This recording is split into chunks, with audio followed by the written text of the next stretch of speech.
Welcome back to Channel 4 News. I'm Barry Strong, and tonight we'll be discussing the effects of the loss of biodiversity.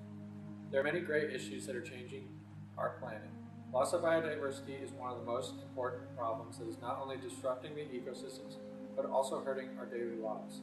Biodiversity loss triggers a decrease in products and services that only ecosystems can provide, which in return decreases the remaining amount of resources available for us humans as well as the living organisms in these ecosystems. The first problem to the loss of biodiversity is overpopulation. Today we have with us Frank Purdue to discuss the problems with human overpopulation and to give you some possible solutions. Frank, what is the impact on human population and on the surrounding wildlife? The growing population is putting more and more pressure on the surrounding wildlife.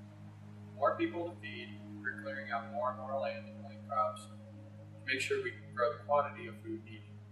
We're also building new housing developments, coming into conflict with animals and pushing away indigenous wildlife to make room. So what do you believe to be some of the possible solutions to overpopulation?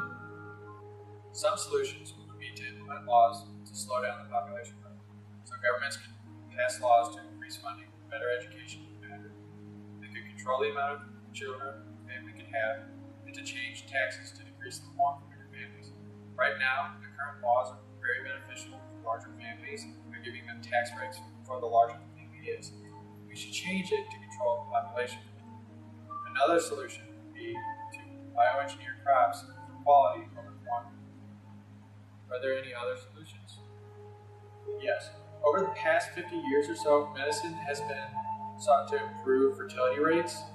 What if instead we could use medicine to slow down and reduce fertility rates in women? And then there's also the possibility we use medicine to implement a disease or a plague to reduce the overall population. Solutions are completely unethical. They are, but they're still possible solutions. They might not be the right solutions, but they are still solutions. The problems with them are who will be chosen to receive the disease or procedure. No one's going to volunteer, no one's going to want them, so that's why they'll probably never be implemented. The last solution would be to build a space station that can inhabit life or make another planet our new home. However, we do not currently have the technology to carry out this plan. So if we were to have the capability to provide a place for humans or other life to live off Earth, how would that fix our overpopulation problem? Well, if we could move all human life off Earth, it would reduce carbon emissions and allow wildlife to flourish without the conflict of people. Or we could use it to farm food so we wouldn't have to clear out land for farms. And with this, we could reduce conflict between humans and wildlife and help preserve biodiversity.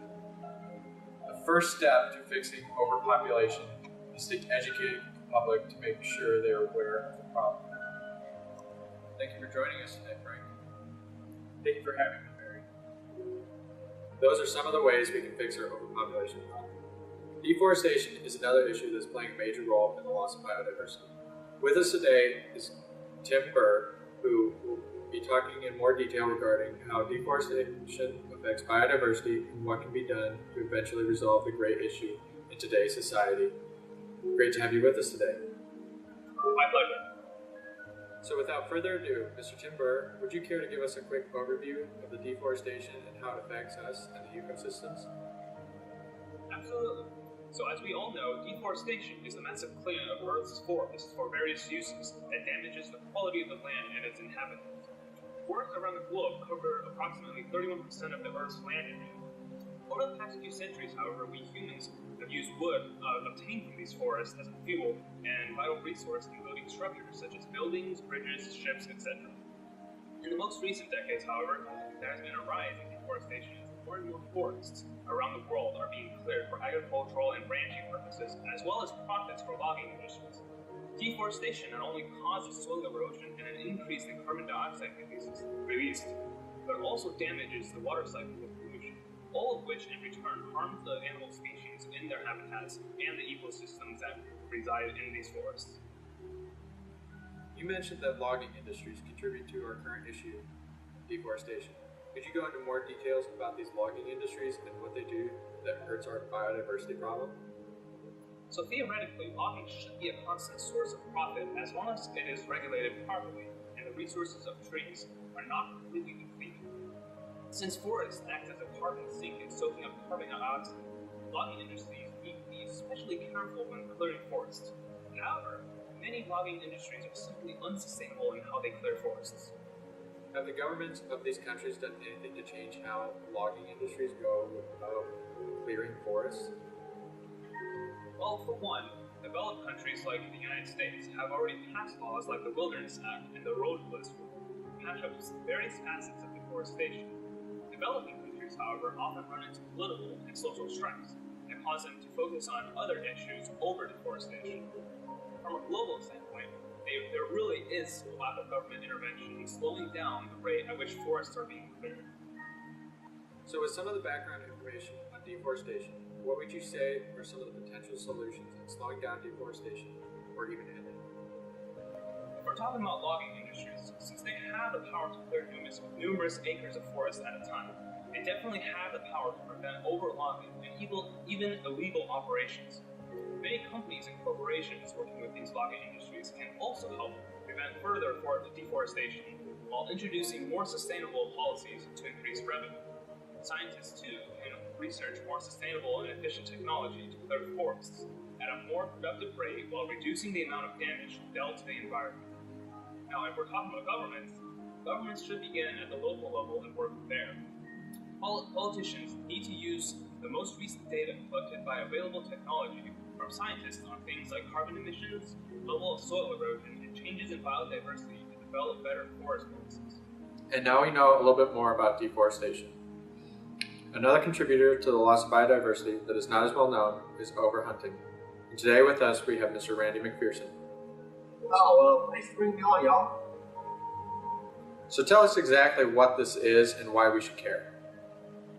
Well, Mr. Reporter, man, it's a very serious issue. It's important to remember that animals make up 100% of the total animal population on Earth. And once they're gone, they're gone for good. Hunting at unsustainable levels can lead to severe drops in populations of certain species of animals, which have cascading effects on other species, as well as the taxpayers' wallets. I see. But is there any way we can really prevent this? Well, plainly, government regulation of hunting is a solution. The government can limit times of the year that hunters can hunt. They can limit the amount of kills that hunters can make. They can limit areas that are fair game for hunting.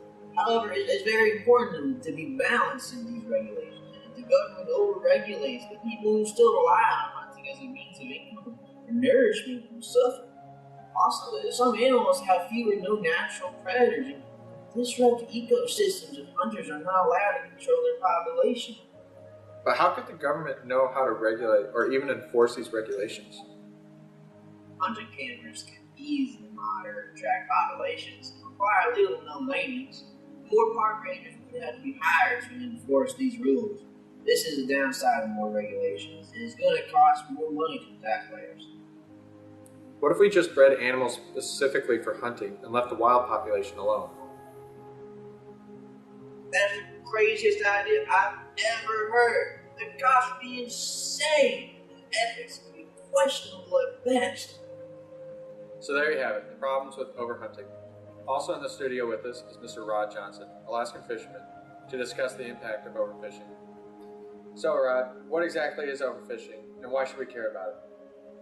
Overfishing occurs when more fish are caught than the population can replace natural reproduction. Gathering as many fish as possible may seem like a profitable practice, but overfishing has serious consequences. The results not only affect the balance of life in the ocean, but also the social and the economic well-being of the coastal communities. It depends on fish for their way of life. I didn't realize it was so important. So what are the effects of it? Billions of people rely on fish for protein, and fishing is the principal livelihood for millions of people around the world. For centuries, our seas and oceans have been considered a limitless bounty of food. However, increasing fishing efforts over the last 50 years, as well as unsustainable fishing practices, are pushing many fish stocks to the point of collapse. So what are some possible solutions to this problem?